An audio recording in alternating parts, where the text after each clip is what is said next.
एकड़ का एक वो प्लॉट। मेराल में चले जाइए 50 एकड़ जमीन खरीदे हैं। खुद मंत्री जी मुसहर के जमीन पर घर बनाए हैं। अब सामने मुसहरे के जमीन पर बड़े वो पार्क बना करके अब हवा खा रहे हैं। ऐसगाह बना दिए गढ़वा के। अंग्रेज पहले बनाते थे ऐसगाह। कहाँ ऐसगाह बनाते थे? गोवा में बनाते थे, जम्मू कश्मीर में ऐसगाह बनाया करते थे, हिमालय के तराई में बनाते थे। ऐश करेंगे, इंडिया में जाएंगे और ऐश करेंगे, पिकनिक करेंगे। वैसे ही मंत्री जी भी गढ़वा को ऐशगाह समझने का भूल किए हैं। ये गढ़वा है, अब ये गढ़देवी मैया का स्थल है। आप उसका परिणाम देखिएगा सामने। सर, डीसी के पास आपने आवेदन दिया है? डीसी तमाम से नहीं, आवेदन मैंने दिया हूँ। डीसी खिलाफ साहब से आज मैंने टेलीफोनिक दूरभाष पर बात किया। डीसी साहब ने हमें कहा है कि आप मिल करके एक कंप्लेन दीजिए, मैं इन चीज़ों का जांच करूंगा। उनको बोलिए, छोड़िए ना डीसी साहब को, पत्रकार महोदय आप लोग जा करके देखिए कि आज रामबान का क्या स्थिति है। बहुत दयनीय स्थिति। रामबान का क्या स्थिति है? वहाँ पर 4 गो छोटा छोटा तालाब हुआ करता था, उसको हेचरी के रूप में भी लोग यूज करते थे। एक तालाब में अंडा डालते थे, जब उसमें थोड़ा बच्चा बड़ा हो जाता था दूसरे तालाब में डालते थे, फिर थर्ड तालाब में डालते, फोर्थ तालाब में डालने के बाद वहाँ से मछली का बीज बिका करता था। आज वहाँ जाइए, लग रहा है श्मशान बना दिया उसको।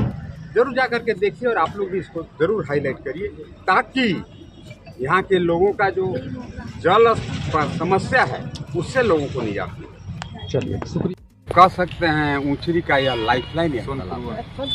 सोनपुरवा का लाइफलाइन यह तालाब है। इस तालाब में पानी रहने से सोनपुरवा हो या ऊंचरी हो, उस एरिया का जल स्तर मेंटेन रहता था। आज दुर्भाग्य का बात है, मैं थोड़ा बीच में कुछ कालखंडों के लिए बीमार हुआ। मैं आज इधर आया तो देखा कि पूरा तालाब का सत्यानाश कर दिया। 4 तालाब था ये। एक तालाब में मछली का छोटा अंडा रखता था, उससे थोड़ा बड़ा होता था, दूसरे तालाब में ट्रांसफ़र करता था, थोड़ा और उससे बड़ा होता था, तीसरे तालाब में ट्रांसफ़र करता था, और अल्टीमेटली चौथा तालाब में मछली के बीज को डाल करके और पूरे एरिया में यहाँ से मछली के बीज का सप्लाई होता है। यह हेचरी या क्या बोलते हैं वही था। और इसका हम कह सकते हैं यहाँ के कार्यपालक पदाधिकारी या उन दिनों को डीसी के मिली भगत से इस पूरे जमीन को लूटने का इन्होंने काम प्रारंभ कर दिया। अभी आप यहाँ देख रहे हैं पानी में, तालाब के मध्य में, तालाब के जहाँ पर पानी लगा हुआ है उसमें ये लोग बना रहे हैं, क्या बना रहे हैं? नगर पंचायत ऑफिस बना रहे हैं। वाह! एक आदमी के दांत के बीमारी ठीक कर ला और गर्दने काट के बिक दीजिए कि दांत के दर्द ठीक हो जाएगा। ये तो उसी टाइप की बात हुआ। अब काहेला नगर पंचायत के ऑफिस बना रहे हैं जब जल स्तर खत्म हो जाएगा। और मैं आपको कह रहा हूँ, सबसे ज़्यादा जो गलत काम किया ये कार्यपालक पदाधिकारी और उन दिनों को उपायुक्त जमुआर जी। आप देख सकते हैं पीछे जो बाउंड्री लाइन बना है, बाउंड्री पर ही लोग अपना घर बनाए थे, जिनका जहाँ तक ज़मीन था वहाँ तक घर बनाए हुए थे। लेकिन ये ठेकेदार उन जो पीछे के रहने वाले लोगों को भी उत्पीड़ित किया। 20 फीट का और रोड उनको छोड़ दिया, जहाँ पीछे से भी आपके लिए एक रोड हो गया। अभी चारों तालाब का पूरा बंटाधार कर दिया। हम उपायुक्त से बात करेंगे, उपायुक्त से थोड़ी बात भी हुई है। मैं उपायुक्त को लाकर स्थल दिखाऊंगा। मैं आने वाले विधानसभा सत्र में इसको मजबूती से उठाऊंगा और ज़रूरत पड़ा तो हाईकोर्ट का दरवाज़ा भी खटखटाऊंगा। चूँकि हाईकोर्ट का एक डबल बेंच का फैसला आया है कि किसी कीमत पर हम जल स्रोत को डैमेज नहीं कर सकते हैं, उसके कैचमेंट एरिया को हम कम नहीं कर सकते हैं। हाई कोर्ट के उस आदेश का भी यह अवहेलना है। इसलिए मैं तो पहले डीसी साहब, फिर विधानसभा, इसके बाद ज़रूरत पड़ा तो हाई कोर्ट का दरवाज़ा खटखटाएंगे। और जो भी लोग इस तालाब में भवन निर्माण के लिए अनापत्ति पत्र दिए हैं, एनओसी दिए हैं, उनका नौकरी ले ख़त्म करेंगे।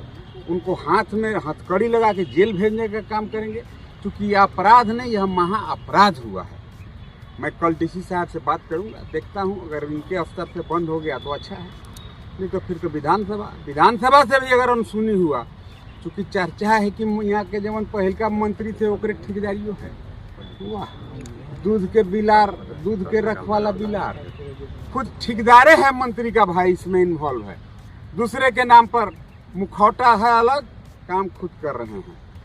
तो जब काम खुद पूर्व मंत्री जी कर रहे हैं तो पहल का डीसी से तो परमिशन लिए न लेंगे। लेकिन वो डीसी जहां भी इंडिया के किसी कोना में घुसाएगा लुकाएगा, उसको खींच के प्रशासन ला के जेल के सलाखों के पीछे डालेगा। वो अपराध नहीं, महा अपराध किया है। वो जल स्रोत के साथ खिलवाड़। मत्स्य विभाग दिया था एनओसी? मत्स्य विभाग एनओसी नहीं दिया। अगर मत्स्य विभाग भी एनओसी दिया, मत्स्य विभाग को इस तरह के जल स्रोत को डैमेज करने का अधिकार नहीं है, बल्कि मत्स्य विभाग को केस करना चाहिए था। हमें जहाँ तक अंदाजा लगता है कि मत्स्य विभाग के आपत्ति के बावजूद उन दिनों को तत्कालीन उपायुक्त ने इसको एनओसी देने का काम किया होगा।